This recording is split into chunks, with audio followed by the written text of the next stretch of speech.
Hi guys, it's me here again. I wasn't actually going to do another video for another week, but my son brought home some Naplan advice yesterday, and I just wanted to share my experiences in Naplan so far, and just to remind you guys, if you don't already know, that you can apply for special provisions for your child to complete Naplan if you choose for them to do it, and also to just remind people that you don't have to get your child, excuse your child from the test if you don't want them to. NAPLAN, for those of you who might be new to it, is a national assessment program for literacy and numeracy. It is administered in years 3, 5, 7 and 9 in Australia, across the country. It is a way to actually see how children and students are performing and learning from stage to stage. So it goes from stage 2, stage 3, stage 4, stage 5 in the Australian curriculum. And it is a tool used in many different ways, but the way it really should be used and the way it can help our kids is to actually see how they perform from stage to stage, and to actually have a look and see the areas they might be struggling in and the areas that they might be excelling in and need more support. We've obviously, this will be the third NAPLAN that my son has done. He's doing year 7 this year, and we got communication home yesterday about the special provisions that we might be able to get for him to sit the exam. Now, previously we've been given provisions for him. Now, he has 3 recognised disabilities with the school.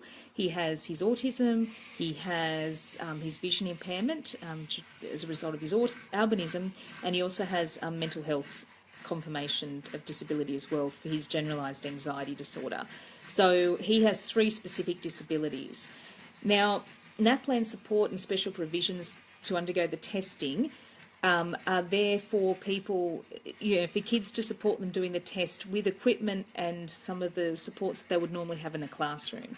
So my son has a computer. He's got a laptop that he takes around with him. He's been using electronic device for quite some time now, and that's for both his autism and his albinism. So he needs access to that technology to underdo the testing, mainly because it helps him see the screen and see what's on there for him easier. He can actually, expand. He's got a touch screen computer, allows him to do that. From a fine motor point of view, his handwriting, he takes a long time to write, and pretty much what he writes is close to, illegible anyway. So this helps both his autism and his albinism to help him actually undertake the testing. So he gets and we've applied for it again, electronic tests for him to do NAPLAN, and he's done that for year 3 and year 5 as well. So this will be no different to what he's had before. In addition to that, we also apply for him to have rest breaks.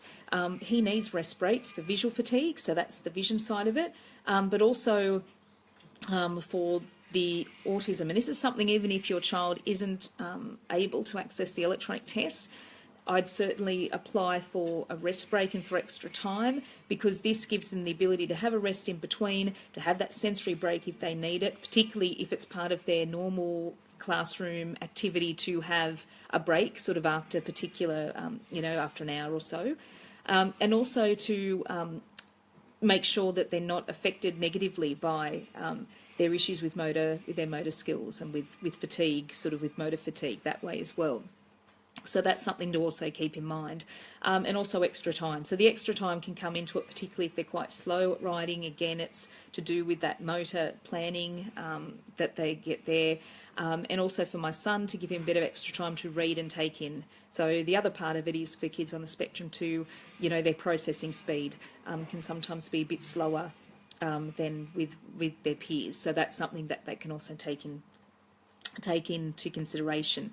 The other consideration that he gets, and this is more for his behaviour and for his anxiety, is he gets separate supervision. So the last couple of times he's done the test, he's actually gone into an office, he's been supervised separately, so he can do the test on his own terms. He gets the same timing, it gets timed the same way as everyone else, he gets no additional assistance. It just means that he's not distracted by what other kids are doing, and therefore he won't be triggered into any sort of behaviour or upset. If he loses it, if he gets quite upset and out of control, that will disturb everybody else in the testing arena. So this is for both sides. It's to help him, but it's also more so to help his cohort to complete their testing as well.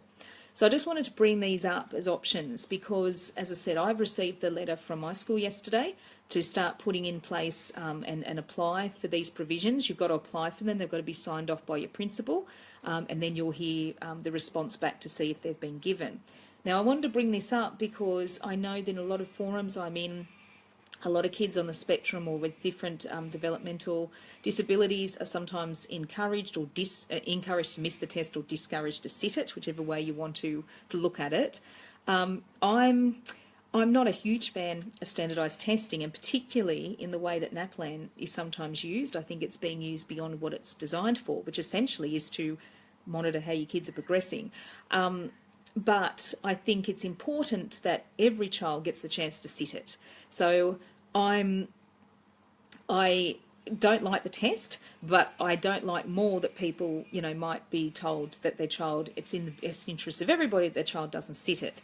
Now, in some situations, this is right. In some situations, if your child is prone to anxiety, if they have trouble in a test environment, if it's just not the benefits, the harm to them outweighs any benefits of sitting the test, well then, as long as it's your decision to pull them out or exclude them, that's fine. You know your child best, so you can make that decision.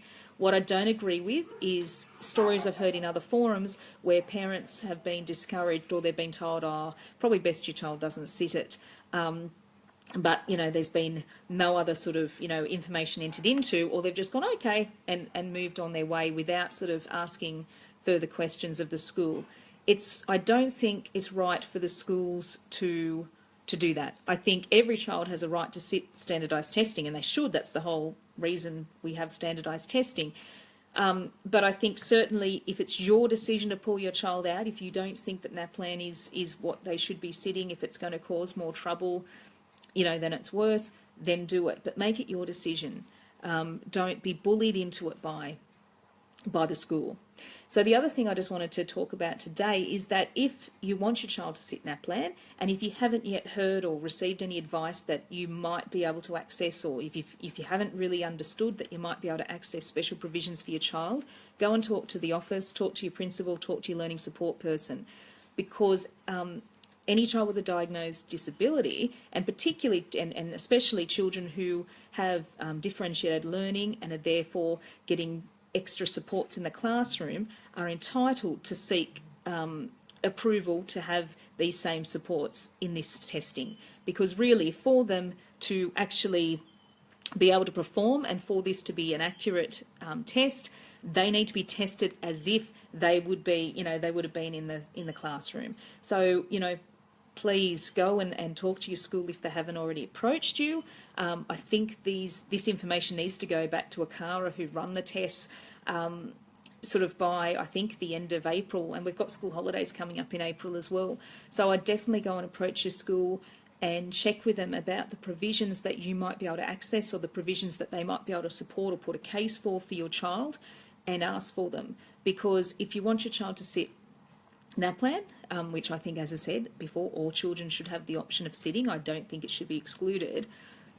Do what you can to support them and give them the help that they need to actually get a good indication of where they're sitting. So that's definitely what I would do. So I just wanted to do this quick video. I do just want to normally do these every week, and I did one yesterday, but because this advice came home for me yesterday, I really wanted to just share that with people, because some people I've come across aren't aware that their kids can access different provisions to help them, and certainly they're not aware, some people aren't aware that, it's actually it's not right for them to be told that their child shouldn't sit it, or to be encouraged not to sit it if it's not in the interest of the child. If it's in the interest of the child, yep, and you agree to it and you think it's all best, go for it.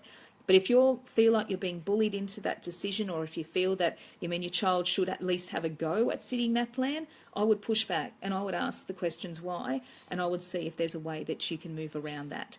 But in any case, I think we can talk, and I'll talk more about how I approach Naplan, because I approach it like any other day. I don't really talk about it with my kids too much. They just go, they do the test. I talk to them in the terms of what they need to be aware of, that school is going to be different that day. But I certainly don't build it up to be a big thing, because it is really just a snapshot in time. So you shouldn't, we really in the end should just be allowing our kids to show what they can do and give them the supports to make that possible. So I just wanted to quickly go on and sort of talk about that today. You can go to the ICARA website. I will link to the bottom of this a link to their disability provisions. They've got scenarios, and it's all sorts of conditions, with physical disabilities, with low vision, with autism, with behavioural and emotional disturbance. There's quite a few different scenarios they go through there, and they explain sort of how the provisions are provided, in what cases they'd be allowed or disallowed,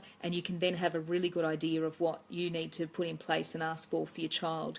So certainly check out that site, and I will put a link to that. That's cool, Corey. I'm very happy that it's valuable. I know that I've learnt so much over the years, and particularly Naplan, I'm passionate about it only because I've seen so many people unfairly treated and excluded from it when they shouldn't be, when it's not designed for that at all. It's not designed to make schools look good. It's designed to identify at what a snapshot in time how your child is performing. So certainly where I think there's stuff that I can provide or experience, happy to do that. So yay, thanks for that, Corey. But yeah, I'll be back again next week probably, unless I get something else that comes to my attention that I want to share, and hopefully be able to share some more information with you. But in the meantime, if you've got any questions, please let me know, because I'm more than happy to share my own experience with you. So I hope you have a great day, and I'll talk to you later. Bye.